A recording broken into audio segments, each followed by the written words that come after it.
when I went to Hunter, there were two major factors that influenced my time here, which was, believe it or not, 1959 to 64. There were no boys, and there were no elevator passes. In that old castle on Lexington Avenue, we went up and down stairs constantly, up and down, from the basement lockers up to 5 for French, down to 1 for music, up to 6 for dance. And by the time I'd finished my day on 3 at play rehearsal, I was finally warmed up enough to go to my ballet school on Madison Avenue. Because dance was inside me. It gnawed at me. And dance was hard, it was sweaty. You needed a certain body, which I didn't have. But if you were serious, you had to be like Maura Shira in The Red Shoes, and you had to sacrifice everything for your art. You had to jump off that balcony in front of a train. But then you wouldn't go to college. Well, I was a Hunter girl. That did not fit into my profile. But I have to say that during that period of time, I studied with some of the greatest dancers and teachers of the 1960s. So Arthur Mitchell, who was then a soloist with the New York City Ballet, he taught me to turn. And Deborah Jowett, who had danced with Martha Graham and became dance critic of the Village Voice, she taught me to contract and release. And before Alvin Ailey ever imagined the Revelation Suite, he taught me to drop to the floor and roll. And then I got old and had 2 hip replacements. But it's not all a sad story. After Hunter, I went to Brandeis University and then to the Hartford Stage Company in 1968 for a season. Then I came back to New York City and I performed at the Café La Mama. So I loved performing, still do, but I hated rejection. And so with a heavy heart, I took a straight job. I really wanted to turn my art into a business, but I didn't know how. So I went to work in book publishing, I wrote books with doctors, and finally I toiled for 12 years in digital marketing. And I kept dancing secretly. And that was a very good thing because I was laid off after my 65th birthday. The last project I worked on was a website for a new test for Parkinson's disease. And looking around the internet for a great image for our homepage, I stumbled on 50 people in a studio doing Jets and the Sharks from West Side Story, and they all had Parkinson's. And therein lay my return to the world of dance. I trained with Mark Morris Dance Group and the Brooklyn Parkinson Group, became a Dance for Parkinson's teacher, and then expanded my program to Anyone Can Dance for anyone who is movement restricted or cognitively impaired. So my dancers are unconventional, they are vibrant and energetic, and it is my pleasure and my obligation to teach, choreograph, and prepare them for performance. And I'm hoping that as more people get into this business of creative aging, we'll all be dancing at 100. So what is the clinical evidence that creative aging helps? Well, you can see that this woman is completely engaged in her art. Participating in the arts actually can change the way elders look at their lives, and also those who are alternately abled. It gives them a sense of purpose, self-esteem, and they also don't have that sort of high threshold that Hunter kids have for complete success the first time you try something. So anytime they do something wonderful, it raises their ante just a little bit. In addition, dance combats isolation and promotes socialization. So they have to get out of the house to go to dance class. They are going to be with people who may be similar to them, but they may also be in an intergenerational project. They look at the world in a different way when they're in class. They have a format for safe sharing of emotion and for doing things with one another that seem to mean movement is important. So we know that dance improves gait, balance, and internal rhythm. There are some very serious studies on tango and Parkinson's. We know that what it does is it helps with weight shift. We know that frequent cessation and beginning of movement is very important for somebody who maybe is a little bit stiffer. Their joints don't work as well. So while they are doing this, they get a better sense of their body, proprioception, how they fit in with other people and on the floor. Isn't this an amazing picture? Dance can reduce falling and fear of falling. Oh, what I did back there, that was not falling. That was purposely getting to the floor and getting back up. But 1 in 3 people of my age, over the age of 65, fall every single year. And the reason for this is multiple vision problems, polypharmacy, multiple medications, stiffness, and things on the floor like throw rugs, cords, and pets. Please, any of you with throw rugs, get rid of them right now. The fear of falling can be induced by your daughter saying to you, please, Mom, do not get into that tub again. Never take a bath again. You'll be slippery, you'll be wet, and you'll fall. Or it can be recovering from hip surgery and seeing a pack of those goddamn skateboarders coming toward you. That's terrifying. But we can work on fear of falling by having people practice balance, getting off balance, especially if they're seated in a chair. And movement and music can lift your mood at any age, as you can see.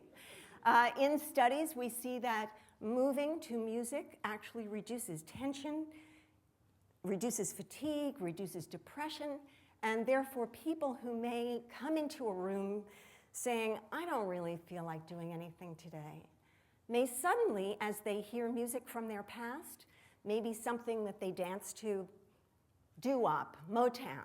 Some of my dancers hear gospel every week in church. When they hear that music, they're on, and I mean stay on. So, you're in a particularly good place right now to dance.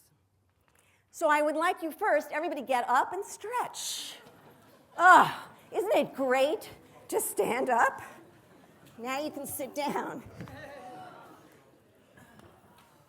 So we're going to learn a dance, but first we have to learn the song that goes with it. Now you can sit down. If you don't want to sit down, it's fine. So this is a song from Thich Nhat Hanh's Plum Village in France.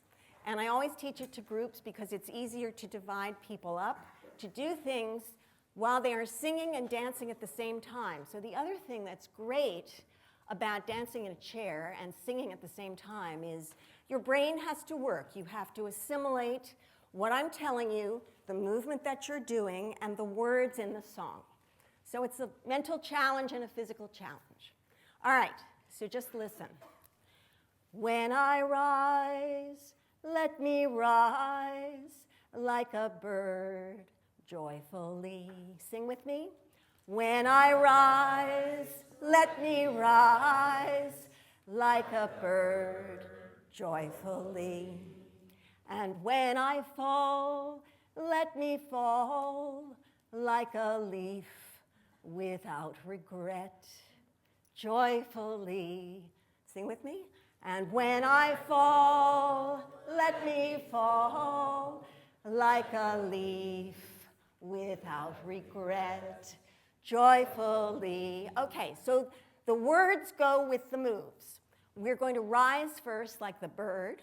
So you're going to bend over, and you're going to lift one elbow, the other elbow, your torso, your head, and your arms. When I rise, let me rise. And then your arms are going to come down, and you'll be the bird, joyfully. Just touch your chest, open up. All right, do with me. When I rise, let me rise. Cross your arms like a bird, joyfully. Lovely. Okay, so stay up. Now you're up, you have to fall like the leaf. All right? So here comes the leaf is coming down from the top. The other arm comes down, all the way down, and you can just tap your ankles. Now, without regret, wipe your forehead joyfully. All right? From up here. And when I fall, let me fall. Make a tree like a leaf, without regret, joyfully. All together from the rising. When I rise, let me rise like a bird. Good. Joyfully. And when I fall, come all the way down, let me fall. Make a tree like a leaf, without regret, joyfully. Oh, you're wonderful. Okay, so this half of the audience, starting right there, you're going to be the first bird, the first rising people. We're not doing anything.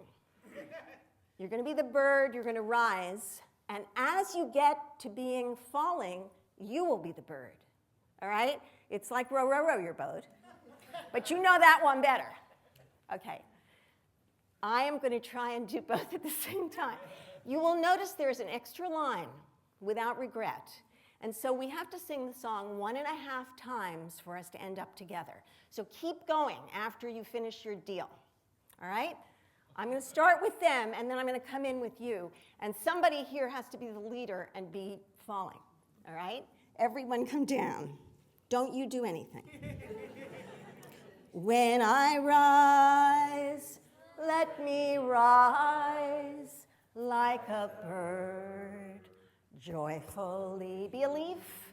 And when I rise, let me rise like a leaf bird, joyfully.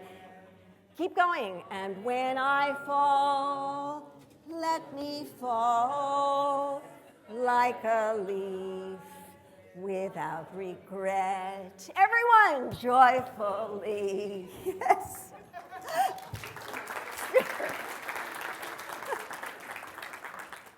So that's why it's important to invest in creative aging.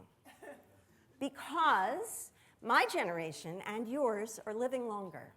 And being young and fit and a performer can really only last so long. As my 94-year-old student Ella is always saying to me, you know, I'm not 25 anymore like you. Would you please slow down? But you see how important it is at 94 to be creative and to be doing something that lifts you out of yourself.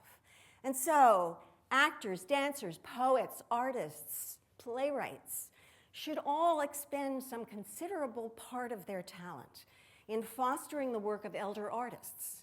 Because guess what? They're going to be elder artists pretty soon themselves. And because funding is everything, what we need to make our art into a business is serious research and some great clinical studies that show us that quality of life is more important than quantity of life. And then we can get rid of senior centers, we can disband the golden, oldie, and silver programs, and we can concentrate on community. And we can build intergenerational projects like the one I am doing now in Philadelphia with 4 of my elders and 4 preteens. And we can teach kids and teens that old people and those in wheelchairs are not scary and can be good dance partners. And we also have to work with healthcare providers and get them away from that dreaded exercise prescription and instead have them foster programs in dance, yoga, Pilates, and even boxing. The idea is to interweave clinical medicine with balancing, stretching, and joy. Were you joyful when you were dancing just now? Yes. I bet. Thank you.